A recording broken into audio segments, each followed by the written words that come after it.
Assalamualaikum warahmatullahi wabarakatuh. Salam damai sejahtera untuk kita semua. Om Swastiastu, Namo Buddhaya, salam kebajikan. Yang saya hormati Presiden Republik Indonesia Bapak Haji Prabowo Subianto, yang saya hormati Wakil Presiden Republik Indonesia Bapak Gibran Rakabuming Raka beserta Ibu Selvi Ananda Putri. Yang saya hormati Presiden Republik Indonesia ke-6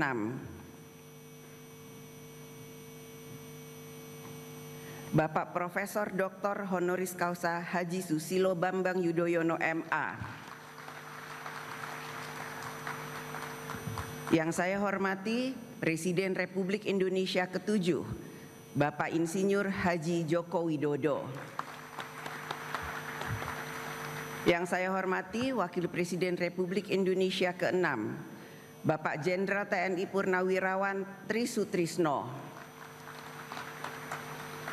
Yang saya hormati Wakil Presiden Republik Indonesia ke-10 dan ke-12 Bapak Dr. Andes Haji Muhammad Yusuf Kalla. Yang saya hormati Wakil Presiden Republik Indonesia ke-11 Bapak Profesor Dr. Haji Budiono BSc MEC. Yang saya hormati Wakil Presiden Republik Indonesia ke-13 Bapak Profesor Dr. Honoris Causa Kiai Haji Ma'ruf Amin. Yang saya hormati Ibu Dr. Honoris Causa Dr. Randa Hajah Sinta Nuria Abdurrahman Wahid M.Hum. Yang saya hormati Ibu Hajah Soraya Hamzahas. Yang saya hormati Ketua Majelis Permusyawaratan Rakyat Republik Indonesia Bapak Ahmad Muzani dan para Wakil Ketua MPR RI. Yang saya hormati Ketua Dewan Perwakilan Daerah Republik Indonesia Bapak Sultan Bahtiar Najamuddin dan para Wakil Ketua DPD RI. Ketua Badan Pemeriksa Keuangan Republik Indonesia Mayatun CSFA CFRA dan Wakil Ketua BPK RI. Ketua Mahkamah Agung Republik Indonesia Bapak Profesor Dr. Haji Sunarto. Ketua Mahkamah Konstitusi Republik Indonesia Bapak Dr. Suhartoyo SAMH. Ketua Komisi Yudisial Republik Indonesia Bapak Profesor Amzulian Rifai SHLMM PhD. Para Wakil Ketua Dewan Perwakilan Rakyat Republik Indonesia. Dan yang saya hormati para Ketua Umum Partai Politik yang saya sayangi dan saya cintai. Ketua Umum Partai Demokrasi Indonesia Perjuangan Ibu Profesor Dr. Honoris Causa Haja Megawati Soekarno Putri atau yang saat ini diwakili saya keberadaannya.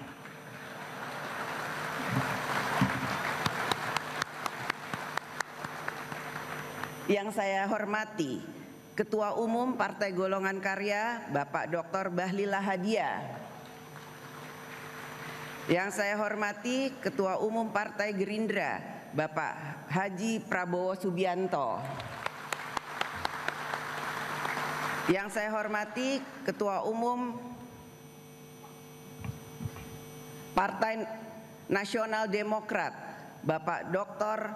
Honoris Causa Dr. Andes Haji Surya Dharma Paloh. Yang saya hormati Ketua Umum Partai Kebangkitan Bangsa Bapak Dr. Honoris Causa Dr. Andes Haji Abdul Muhaimin Iskandar MSI. Yang saya hormati Presiden Partai Keadilan Sejahtera Bapak Dr. Haji Al-Muzamil Yusuf MSI. Yang saya hormati Ketua Umum Partai Amanat Nasional Bapak Dr. Honoris Causa Haji Zulkifli Hasan SEME. Yang saya hormati Ketua Umum Partai Demokrat Bapak Haji Agus Harimurti Yudhoyono MSc MPA MA. Para anggota MPR RI, DPR RI, dan DPD RI yang mulia para duta besar negara sahabat. Pada kesempatan ini hadir pula para ketua parlemen negara ASEAN Yang pertama, His Excellency Tan Sri Dato Dr. Johari Abdul, President of AIPA, Speaker of the House of Representatives Malaysia. Yang kedua, Her Excellency Maria Fernanda Lei, Speaker of National Parliament Democratic Republic of Timor-Leste. Yang ketiga, His Excellency Shah Kiang Peng, Speaker of Parliament Republic of Singapore. Yang keempat, His Excellency Pehin Orang Kaya Seri Lela Dato Seri Setia Awang Haji Abdurrahman bin Dato Setia Haji Muhammad Taib.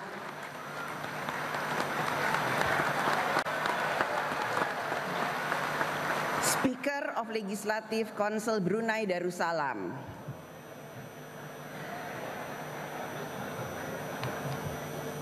Para Menteri Kabinet Merah Putih, Panglima TNI, Kapolri dan Jaksa Agung, para perwakilan teladan dari seluruh Indonesia, para insan pers, media cetak dan elektronik, para undangan yang berbahagia, serta seluruh rakyat Indonesia yang kami muliakan. Saudara-saudara sebangsa dan setanah air yang saya hormati dan saya cintai, hari ini kita berkumpul dengan semangat kebangsaan yang tinggi. Dalam hitungan hari, bangsa kita akan memasuki peringatan 80 tahun kemerdekaan Republik Indonesia. 80 tahun kita berdiri sebagai satu bangsa, satu tanah air yang dipersatukan oleh bahasa persatuan, bahasa Indonesia. Lebih dari itu, persatuan kita tegak karena kita memiliki Pancasila yang mempersatukan segala perbedaan suku, agama, dan budaya. Pancasila bukan hanya sekedar nilai, melainkan jiwa kehidupan berbangsa dan bernegara. Namun, mempertahankan Indonesia sebagai negara yang besar, berdaulat, dan kaya sumber daya bukanlah tugas yang ringan. Amanah sejarah ini menuntut hadirnya kekuatan nasional sejati, kekuatan yang mampu menjaga kedaulatan, membangun kemandirian, dan merawat kebudayaan sebagai jati diri bangsa. Kekuatan itu tidak lahir dari senjata atau kekayaan semata, melainkan dari kehendak rakyat untuk bersama-sama menjadi Indonesia. Kehendak yang hidup dalam semangat gotong royong, tumbuh dari rasa saling percaya dan mengakar dalam jiwa kolektif kita. Seperti pepatah dalam kearifan Jawa, mangan ora mangan sing penting ngumpul, yang berarti mengutamakan kebersamaan daripada mengejar kepentingan masing-masing. Inilah jiwa sosial yang membedakan kita dari bangsa lain. Kebersamaan itu kemudian diperkuat dalam konstitusi dan dijelmakan sebagai prinsip dasar negara kita, kedaulatan rakyat. Rakyat berdaulat atas kekuasaan negara, rakyat berdaulat atas sumber daya alam, rakyat berdaulat atas budaya bangsa. Inilah panggilan sejarah kita hari ini, menegakkan keadilan rakyat sebagai fondasi kekuatan nasional, agar setiap kebijakan, setiap langkah, dan setiap keputusan negara benar-benar berpulang pada kehendak rakyat. Hadirin sidang yang saya hormati dan muliakan, demokrasi kita berakar kokoh pada sila keempat Pancasila, kerakyatan yang dipimpin oleh hikmat kebijaksanaan dalam permusyawaratan perwakilan. Demokrasi kita adalah demokrasi yang berjiwa gotong royong, mengedepankan kepentingan bersama di atas kepentingan pribadi atau golongan. Demokrasi kita bukan hanya tentang saya, akan tetapi tentang kita. Kita yang berdaulat, kita yang sejahtera, dan kita yang berkebudayaan.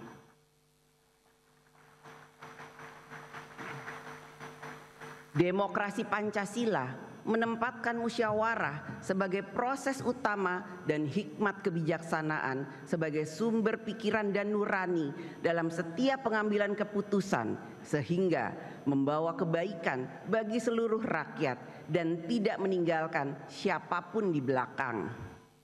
Dalam sistem demokrasi Indonesia, sebagaimana diamanatkan oleh konstitusi, partai politik memegang peran strategis dalam membentuk perwakilan rakyat.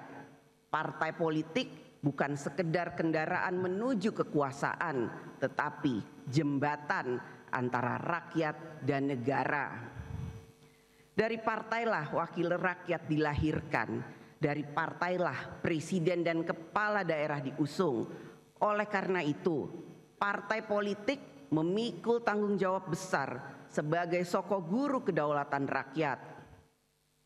Partai politik bukan hanya struktur organisasi, partai politik adalah institusi perjuangan yang seharusnya berdiri tegak di atas nilai, integritas, dan kepercayaan rakyat. Sebab partai tanpa nilai perjuangan akan membawa kekuasaan kehilangan arah dan makna bagi rakyat. Karena peran strategis itulah, partai politik tidak boleh berhenti membenahi diri. Partai harus menjadi tempat lahirnya para pemimpin yang bukan hanya pandai berbicara, tetapi juga mampu berpihak, bekerja, dan berani mengambil risiko demi kepentingan rakyat.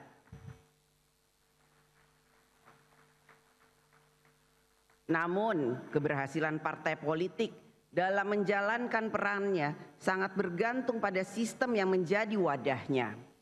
Sebaik apapun visi dan integritas partai, jika sistem politik, khususnya sistem pemilu, tidak mendukung terwujudnya kedaulatan rakyat secara nyata, maka suara rakyat berisiko terdistorsi. Sistem pemilu kita sebagai sarana utama membentuk perwakilan memang belum sepenuhnya sempurna. Tantangan kita adalah memastikan bahwa sistem ini benar-benar mendekatkan kehendak rakyat dalam menempatkan wakil-wakilnya dan memilih pemimpinnya. Saat ini, demokrasi dalam pemilu kita selain ditentukan oleh garis tangan, juga sering dipengaruhi oleh campur tangan dan buah tangan.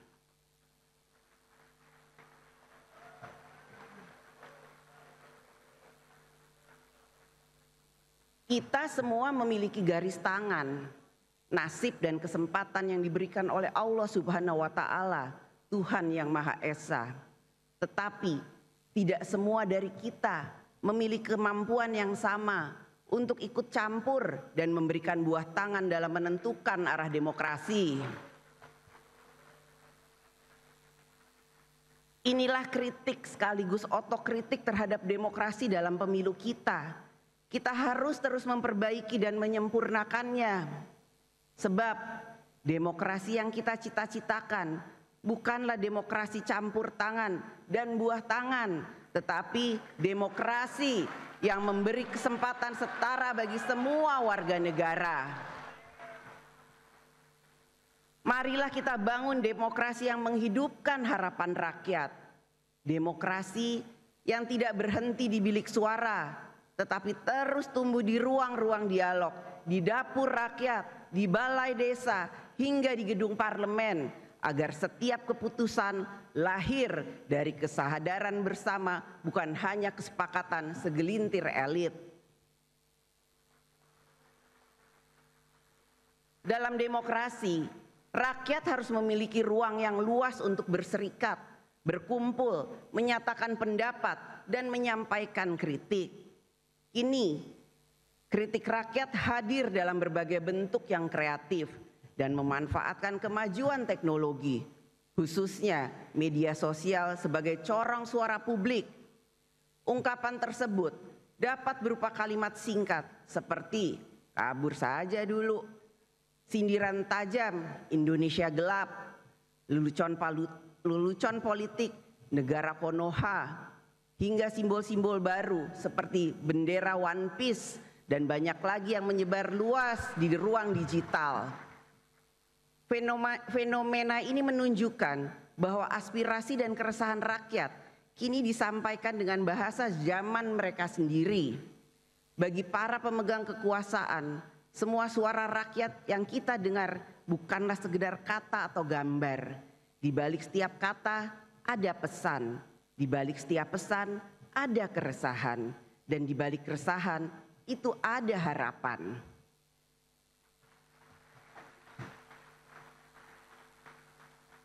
Karena itu, yang dituntut dari kita semua adalah kebijaksanaan. Kebijaksanaan untuk tidak hanya mendengar, tetapi juga memahami. Kebijaksanaan untuk tidak hanya menanggapi, tetapi merespon dengan hati yang jernih dan pikiran yang terbuka. Kita semua berharap apapun bentuk dan isi kritik yang disampaikan rakyat tidak boleh menjadi bara yang membakar persaudaraan Indonesia. Kritik tidak boleh menjadi api yang memecah belah bangsa. Sebaliknya, kritik pun harus menjadi cahaya yang menerangi jalan kita bersama. Kritik dapat keras dalam substansi dan menentang keras kebijakan. Akan tetapi, kritik bukan alat untuk memicu kekerasan, kebencian, menghancurkan etika dan moral masyarakat, apalagi menghancurkan kemanusiaan. Gunakanlah ruang kritik itu sebagai sarana untuk menyadarkan penguasa, memperbaiki kebijakan, menuntut tanggung jawab, dan mendorong kemajuan bagi seluruh anak bangsa. Hadirin sidang yang saya hormati dan muliakan, kekuasaan eksekutif, legislatif, dan yudikatif harus dibagi, bukan untuk saling melemahkan, melainkan untuk memastikan tidak ada satupun kekuasaan pun yang berdiri di atas yang lain. Dalam konteks Indonesia, sebagaimana diatur dalam Undang-Undang Dasar Negara Republik Indonesia tahun 1945, pembagian kekuasaan antara pemerintah, DPR, DPD, MPR, MA, dan MK bukanlah sekedar pemisahan kekuasaan, akan tetapi kekuatan terpadu atau united power dalam mencapai tujuan bernegara. Kekuasaan eksekutif, legislatif, dan yudikatif bukanlah tiga kutub yang saling berseberangan, melainkan tiga pilar dari satu bangunan yang sama, yaitu bangunan kedaulatan rakyat. Seperti sebuah orkestra konstitusional, meskipun kadang-kadang nadanya sumbang, semua komponen harus tetap menyanyikan satu lagu yang sama, yaitu Indonesia Raya. DPR RI bertindak sebagai penjaga nurani rakyat dan penjaga konstitusi, memastikan kekuasaan tetap setia pada rakyat, taat pada jalur konstitusi, dan demokrasi berjalan dengan hikmat kebijaksanaan. DPD RI menjadi penyambung aspirasi daerah di tingkat nasional, menghimpun, menyalurkan, dan mengartikulasikan aspirasi masyarakat daerah dalam kerangka Negara Kesatuan Republik Indonesia. Mahkamah Agung dan Mahkamah Konstitusi merupakan penjaga supremasi hukum sekaligus bagian dari sistem demokrasi yang beradab yang menjalankan kewenangannya secara konsisten tanpa melampaui batas wewenang yang telah diatur konstitusi. Oleh karena itu, DPR RI dalam menjalankan fungsi legislasi, pengawasan, dan anggaran bukanlah bertujuan untuk melemahkan pemerintah. Sebaliknya, fungsi-fungsi itu dijalankan untuk memastikan bahwa setiap kebijakan pemerintah berpihak pada rakyat serta selaras dengan konstitusi. DPR RI dan pemerintah adalah mitra konstitusional dalam menjalankan amanat Undang-Undang Dasar Negara Republik Indonesia 1945 dan seluruh peraturan perundang-undangan yang menjadi pedoman kehidupan berbangsa dan bernegara. Hadirin sidang yang saya hormati dan muliakan, kekuasaan selalu bersinggungan dengan realitas politik, gejolak sosial, tekanan ekonomi, dinamika global, dan berbagai tantangan lain yang hidup di masyarakat. Karena itu, kekuasaan bukan sekedar urusan organisasi atau kewenangan, Kekuasaan adalah soal bagaimana kekuasaan dijalankan dengan nilai, dengan etika, dan dengan tanggung jawab nyata kepada rakyat. Kekuasaan adalah alat, bukan tujuan. Alat untuk menghapus kemiskinan, memajukan keterbelakangan, dan memberi kepastian hidup yang lebih layak bagi seluruh rakyat Indonesia.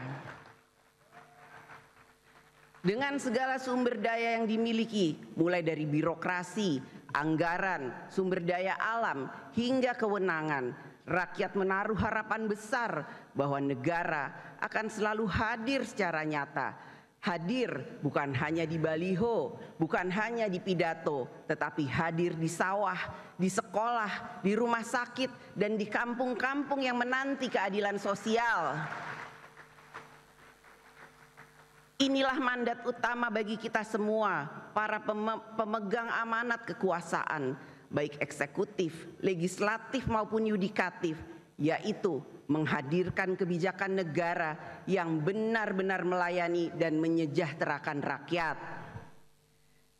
Bagi rakyat yang membutuhkan kehadiran negara dalam menyelesaikan persoalan hidupnya, menunggu satu hari saja terasa sangat lama. Tetapi bagi kita, para pemangku kekuasaan di DPR RI dan di pemerintah, membahas dan mencari solusi atas persoalan rakyat seringkali berlangsung berhari-hari, berbulan-bulan, bahkan bertahun-tahun.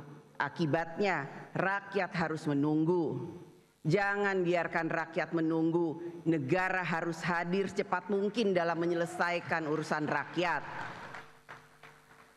Pada kesempatan yang baik ini, izinkan kami DPR RI menyampaikan apresiasi setinggi-tingginya atas inisiatif Presiden Prabowo Subianto yang dalam waktu singkat telah menyelesaikan atau merespon cepat sejumlah persoalan strategis dan menyentuh langsung kepentingan rakyat. Di antaranya, pencabutan izin tambang di kawasan Geopark Raja Ampat,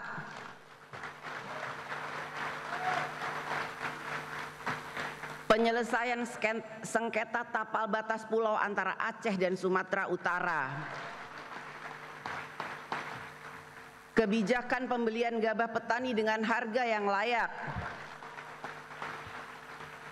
dan berbagai kebijakan lain yang dijalankan melalui program Astacita.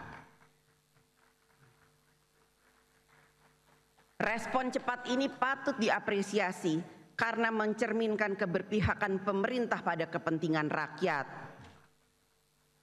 Namun akan lebih baik jika langkah-langkah tersebut merupakan hasil dari perencanaan matang dan cermat sehingga menjadi bagian dari kinerja reguler pemerintah.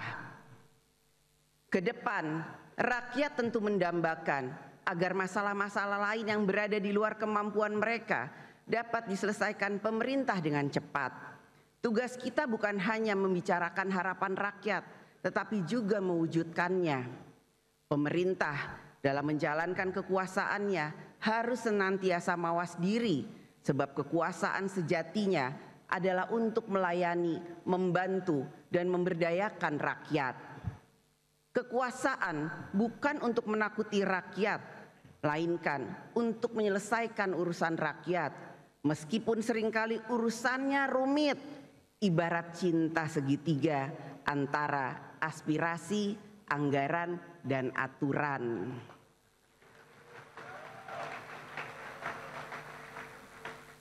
Namun, serumit-rumitnya cinta segitiga itu selalu ada saja jalan untuk menemukan solusi yang terbaik bagi bangsa dan negara. Walaupun kadang terasa pedih, kadang patah hati, tetapi ya kita harus move on.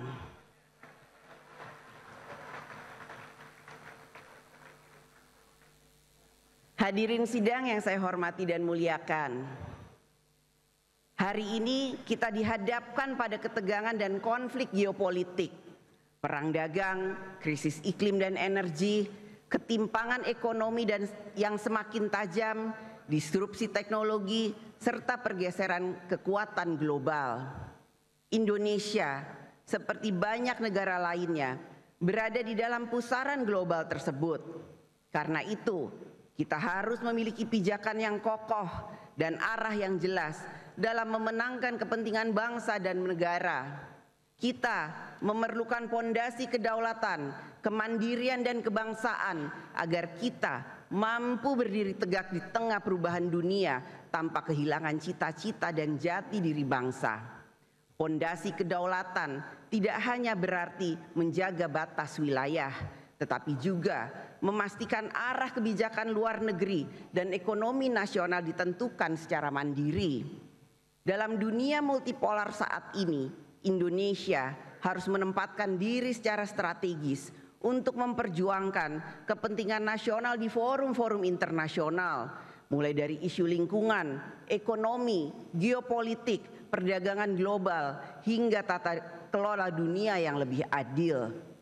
Memperkuat pondasi kemandirian bukan berarti menutup diri dari dunia, melainkan membangun kekuatan domestik agar tidak rapuh menghadapi tekanan eksternal.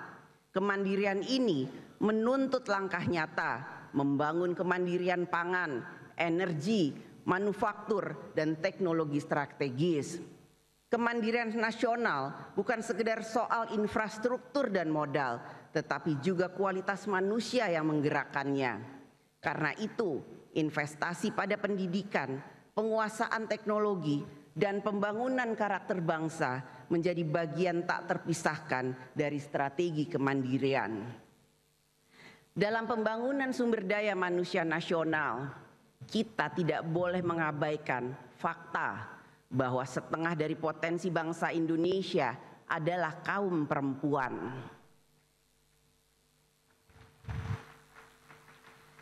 Data Badan Pusat Statistik atau BPS tahun 2024 menunjukkan 49% penduduk Indonesia adalah perempuan.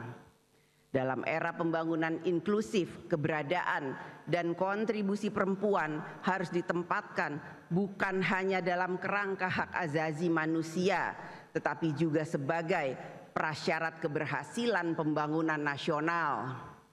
Hakikat pembangunan adalah membebaskan manusia dari belenggu ketidakadilan, kemiskinan, dan ketertinggalan. Karena itu, laki-laki dan perempuan harus sama-sama terbebas dari belenggu tersebut dan sama-sama meraih kesejahteraan. Bukan hanya laki-laki saja atau perempuan saja, tetapi laki-laki dan perempuan yang harus sejahtera. Saat ini, keterwakilan perempuan di DPR RI periode tahun 2024 sampai 2029 mencapai rekor tertinggi sepanjang sejarah,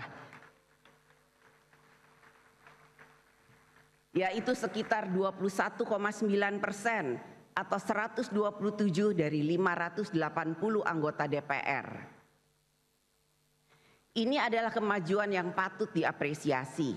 Namun masih jauh dari target ideal minimal 30% keterwakilan perempuan di lembaga legislatif, sebagaimana semangat afirmasi kesetaraan gender dalam politik Indonesia. Suara perempuan adalah nada asli yang ikut membentuk simfoni kehidupan bangsa. Tanpa nada itu, melodi peradaban akan kehilangan harmoni, hanya seperti denting yang tak pernah menjadi lagu.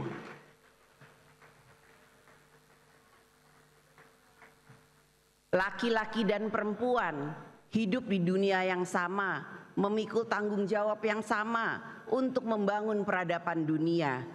Seperti syair lagu yang pernah sangat populer. Imagine all the people sharing all the world. You may say I'm a dreamer, but I'm not the only one. I hope someday you will join us and the world will live as one.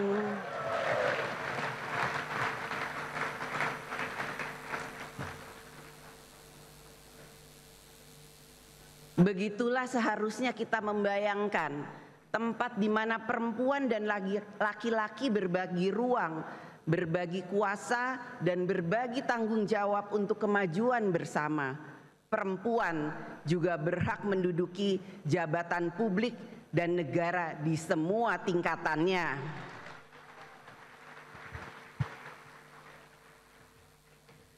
Pondasi berikutnya yang tak kalah penting adalah membangun pondasi kebudayaan.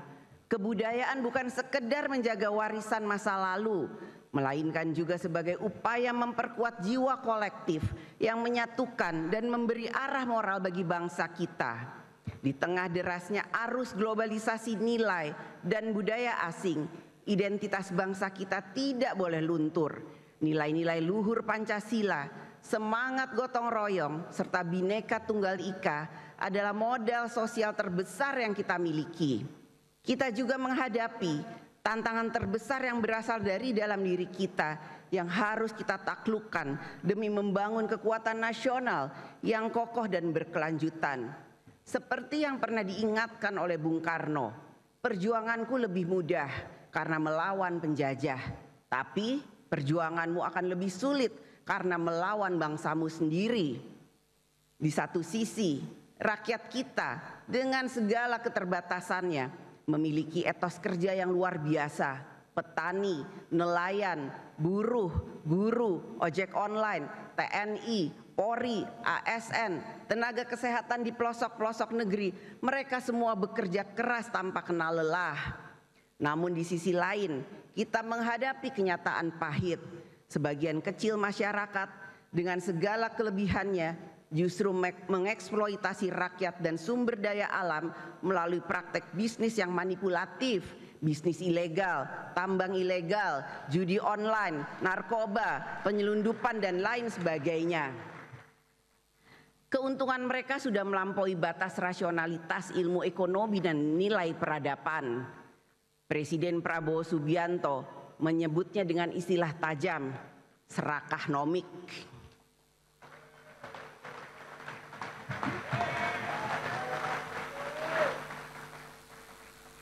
Sebuah perilaku serakah yang merusak sendi-sendi kehidupan berbangsa dan bernegara. Ini adalah persoalan serius yang harus kita hadapi bersama. Menghadapi tantangan ini, kita membutuhkan pendekatan yang komprehensif, meliputi politik, ekonomi, hukum, budaya, dan komitmen bersama seluruh elemen bangsa.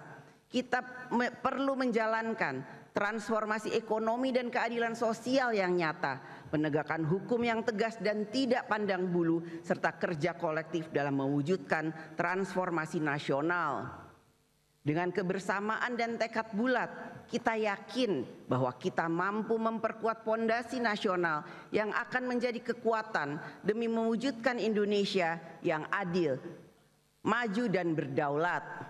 Saudara-saudaraku sebangsa dan setanah air, tahun 2045 akan menjadi tonggak bersejarah saat Indonesia merayakan 100 tahun kemerdekaan. Perayaan ini bukan sekedar momentum ulang tahun, tetapi juga menjadi titik awal dari Indonesia emas, sebuah era kejayaan dan kemajuan bangsa yang kita impikan bersama. Pada tahun 2045, jumlah penduduk Indonesia diperkirakan mencapai 324 juta jiwa, menjadikan kita negara dengan populasi terbesar ke-6 di dunia. Lebih dari itu, sekitar 70% penduduk berada pada usia produktif.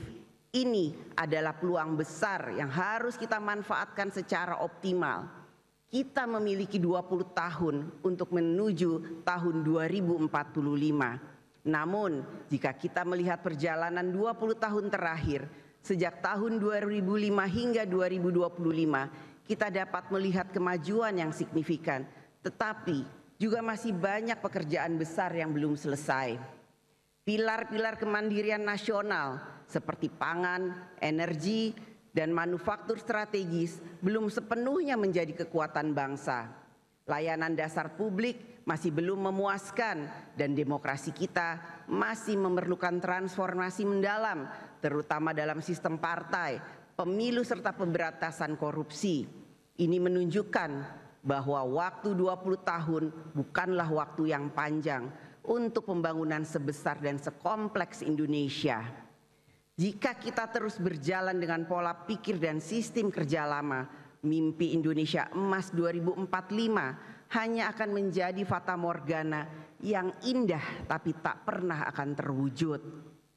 Kita masih memiliki waktu yang sangat berharga untuk melakukan langkah yang terbaik agar saat tahun 2045 tiba, kita tidak hanya merayakan 100 tahun kemerdekaan, tetapi kita benar-benar hidup di Indonesia yang maju, adil, makmur dan berdaulat. Pemerintahan Presiden Prabowo Subianto saat ini telah bekerja keras menata pembangunan nasional agar tetap berada di jalur yang tepat menuju cita-cita tersebut. DPR RI melalui fungsi konstitusionalnya sebagai mitra konstitusional pemerintah akan selalu ikut memastikan bahwa Indonesia menempuh jalan yang tepat untuk mencapai Indonesia Emas 2045. Hadirin sidang yang saya hormati dan muliakan, mari sejenak kita renungkan bersama. Ketika kita menatap wajah anak-anak di desa dan kota, terdengar suara riang mereka yang penuh harapan, tanpa tahu apa yang mereka hadapi di masa depan. Mereka percaya bahwa masa depan yang cerah adalah hak mereka tanpa syarat. Kepercayaan inilah yang menjadi amanat terbesar bagi kita semua, panggilan anak cucu kita, agar kita mewariskan negeri ini dalam keadaan yang lebih baik daripada yang kita terima. Hari itu bukanlah hari ini. Kata-kata ini mengingatkan kita bahwa kita masih memiliki waktu untuk menunaikan panggilan sejarah, untuk membuat kebijakan hari ini yang akan menjamin masa depan Indonesia yang cerah, bermartabat dan hebat. Mari kita jalankan amanah ini dengan tekad yang kuat, dengan kerja keras tanpa henti dan melayani rakyat dengan sepenuh hati. Jangan biarkan rakyat menunggu, karena setiap hari adalah kesempatan untuk memperbaiki dan membangun Indonesia. Dengan semangat itu, kita akan sampai di era Indonesia Emas 2045, bukan sebagai sekedar harapan, tetapi sebagai kenyataan yang akan kita raih bersama. Hari itu bukanlah hari ini. Kita masih memiliki kesempatan untuk menciptakan masa depan Indonesia yang lebih baik. Indonesia Emas bukanlah mimpi semu, melainkan janji luhur yang kita perjuangkan bersama. Dirgahayu ke-80 Republik Indonesia, Indonesia tanah pusaka, pusaka kita semuanya. Marilah kita mendoa untuk Indonesia bahagia. Merdeka! Merdeka!